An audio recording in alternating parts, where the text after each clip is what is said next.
नमस्कार, बहुत स्वागत है आप सभी का जी मध्य प्रदेश छत्तीसगढ़ देख रहे हैं आप। मैं हूं आपके साथ कोमल गंगवा। शुरुआत करेंगे बड़ी खबर के साथ। मध्य प्रदेश में जिनके हिस्से स्वास्थ्य व्यवस्था सुधारने का जिम्मा है वो चादर तानकर सो रहे हैं और गरीब मजदूर भटक रहा है। यकीन करना थोड़ा मुश्किल जरूर होगा, मगर टीकमगढ़ से विचलित कर देने वाली कुछ तस्वीरें सामने आई हैं, जहां जिला अस्पताल में शव ले जाने के लिए परिजनों को वाहन ही नहीं मिलता है।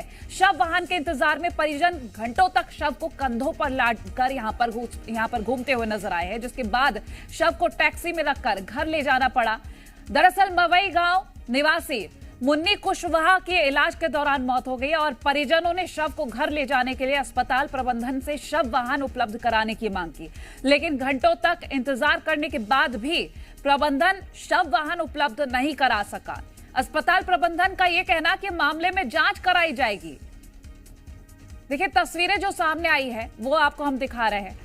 घंटों कंधे पर शव लादकर घूमते रहा परिजन और उसके बाद भी यहाँ इनको शव वाहन उपलब्ध नहीं कराया गया। आखिर ये कैसी सुविधाएं हैं, आखिर कैसा सिस्टम है जो यहाँ पर मौजूद मरीजों को सुविधा जो देने की बात कही जाती है वो मुहैया तक नहीं करा पाते। कंधे पर शव लादकर यहाँ पर परिजन घूमते रहे हैं। शव वाहन की गुजारिश की, लेकिन वो वाहन नहीं मिला। सफाई दे दी जाती है, लेकिन अब ये कहा जा रहा है प्रबंधन की ओर से कि जांच कराई जाएगी। अब इस जांच का क्या फायदा? जब जरूरत थी, जब मदद चाहिए थी, तब तो किसी तरीके की मदद मिली नहीं। आखिर शिवराज सरकार में ये हो क्या रहा है? क्योंकि रेफर के दौरान जब उनको रेफर कर दिया गया तो उनके लिए 108 एम्बुलेंस की भी व्यवस्था की गई और वार्ड बॉय द्वारा उनको गेट तक, जब एम्बुलेंस आ गई तो वहां तक छोड़ा भी गया। परंतु उसके बाद जो है वो इसके बाद जो बीच में ही वो वहां पे सोचते रहे, क्योंकि उनको गाड़ी जो चाहिए थी वो मवई के लिए चाहिए थी। उनको अपने घर ले जाना था पेशेंट को, जबकि उन्होंने रेफरल बनवा लिया था, पर वो मवई ले जाना चाहते थे, जो कि एम्बुलेंस वहां जाने के लिए तैयार नहीं हुई। 108 एम्बुलेंस जो है, क्योंकि वो एम्बुलेंस मवई नहीं जा सकती थी उनके घर पे।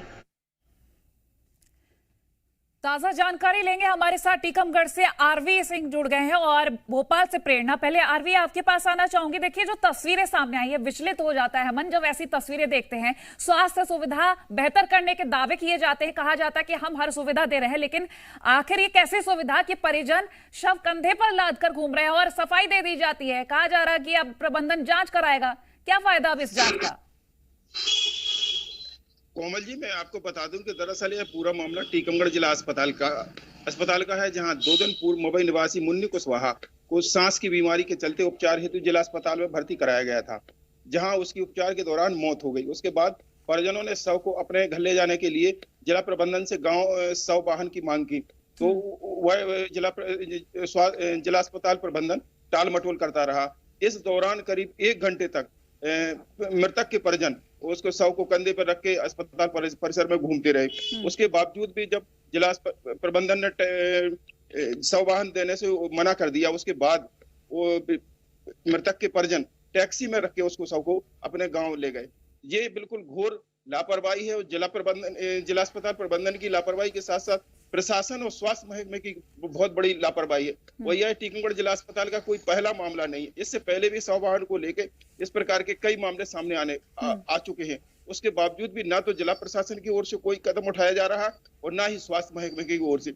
और इस प्रकार की घटना ऐसे आगे भी इस प्रकार की घटनाएं घटती रहती हैं। और वहीं इस मामले में अगर स्वास्थ्य प्रबंधन की बात करें तो अब वह उसको लीपापोती करने में लगे हुए हैं।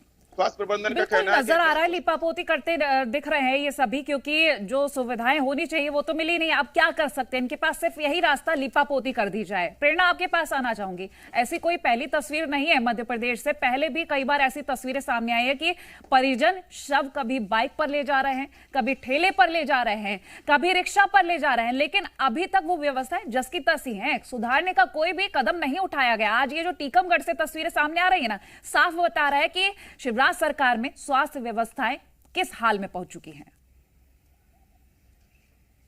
बिल्कुल, बहुत अहम बात कही है कोमल आपने, क्योंकि मध्य प्रदेश का शायद ही कोई ऐसा जिला बचा हो जहां पर इस तरह की लापरवाही निकलकर सामने ना आई हो। और ये सीधी सीधी लापरवाही कहेंगे। कहां दावे किए जाते हैं कि स्वास्थ्य व्यवस्थाएं बेहतर हैं, गरीबों को इलाज दिया जा रहा है, गरीबों को शव वाहन दिया जा रहा है, किसी तरह की कोई समस्या नहीं है। लेकिन अस्पतालों से और खास तौर पर जिला अस्पतालों से, जो कि सरकारी अस्पताल है जहां पर गरीब निर्भर रहते हैं, वहां पर इतनी बड़ी बड़ी लापरवाहियां निकलकर सामने आ रही है। और अमूमन हर दूसरे तीसरे दिन इस तरह की लापरवाहियां निकलकर सामने आ रही हैं। आप जरा अंदाजा लगाइए टीकमगढ़ का ये मामला, जहां पर परिवार भटक रहा है कि उन्हें शव वाहन दिया जाए, लेकिन कोई उनकी सुनने वाला नहीं है। अस्पताल प्रबंधन का ये कहना है कि वहां पर जब उनकी एम्बुलेंस आई तो हमने शव को पहुंचाया। तो क्या वो शव को पहुंचाकर उन्होंने एहसान किया? क्योंकि ये तो अस्पताल प्रबंधन का कर्तव्य है कि उन्हें शव वाहन उपलब्ध कराना है, उन्हें उचित इलाज की व्यवस्था करानी है। बावजूद इसके वो तमाम दावे खोखले नजर आ रहे हैं, क्योंकि लगातार सरकार की ओर से दावे किए जा रहे हैं। आप वो छोड़िए, अगर बात करें रायसेन क्षेत्र की, जो कि मध्य प्रदेश के स्वास्थ्य मंत्री का गृह क्षेत्र है, वहां पर इतनी बड़ी बड़ी लापरवाहियां सामने आई है। राजगढ़ से तस्वीरें सामने आती हैं जहां पर अस्पताल में पशु घुस जाते हैं, अस्पताल में व्यवस्थाएं नहीं है। और अब टीकमगढ़ का ये मामला सामने आया जहां पर परिवार शव वाहन के लिए भटकता रहा, लेकिन शव वाहन उन्हें उपलब्ध नहीं कराया गया। उन्हें प्राइवेट ऑटो करके शव को अपने ले जाना पड़ा है। ये कहां का न्याय है? बड़ी चीज ये कि क्यों फिर बार बार गरीबों को उचित स्वास्थ्य व्यवस्था, उचित अस्पतालों में व्यवस्था के दावे बार बार किए जाते हैं। और सबसे बड़ी बात कोमल, ये अभी तो चुनाव नजदीक है मध्य प्रदेश में, तब इस तरह की स्थिति टीकमगढ़ के जिला अस्पताल से निकलकर सामने आई है। तो आप सोचिए कि इससे पहले क्या स्थितियां रही होंगी, किस तरह से वहां पर लोग इलाज कराने के लिए जाते होंगे और कितना परेशान होते होंगे। बिल्कुल प्रेरणा, अभी जब चुनाव है, आपने सही कहा, चुनाव है तब ऐसी स्थिति, क्योंकि कैसा भी प्रदेश हो, कहीं भी स्वास्थ्य व्यवस्थाएं बदहाल हो रही हो, लेकिन चुनावी वक्त में तो स्वास्थ्य व्यवस्थाएं ठीक करते ही है। चलिए आरवी, बहुत शुक्रिया। और प्रेरणा, आप बने रहिए, आपसे आगे भी कुछ अपडेट्स हम लेंगे। ये जो सुविधाएं देने के वादे किए जाते हैं, प्रदेश में मामा भांजे का जो रिश्ता बनाया गया, उस रिश्ते को तार तार करती हुई ये तस्वीरें सामने आ रही है।